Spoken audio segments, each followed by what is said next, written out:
Then we look at number 3, and we want to select the function to the differential equation given by this. Select the solution to the differential equation. And how are we going to select the solution? Well, we can either input all of these, and that's probably what we want to do. And we know what? That if this is a solution, then this would be 0. And if I input it in there, then I get into y.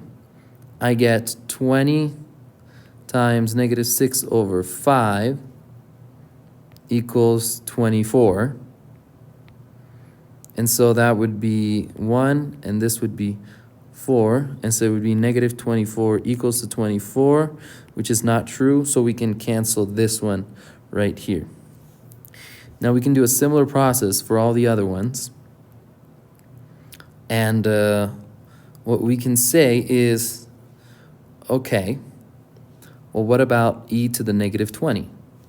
Well, the derivative of that is going to be negative 20 e to the negative 20 plus 20 e to the negative 20. They're both times t equals to 24. Well, no, this is equal to 0. So we can cancel this one. We can say a similar thing about the one above. Let's see. The derivative is going to be negative 20 divided by 5, which is going to be negative 4, right?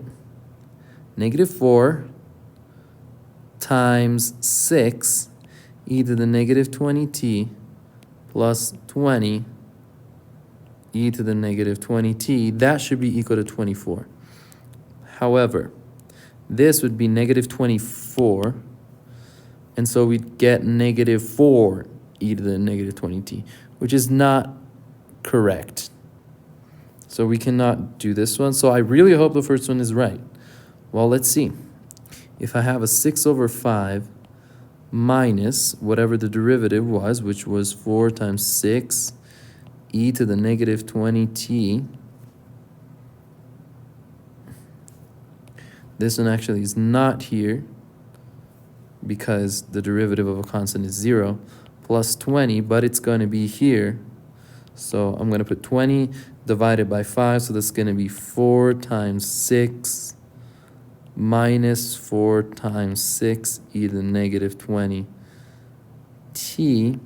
However, that was already a minus. So let's see how that's going to play out.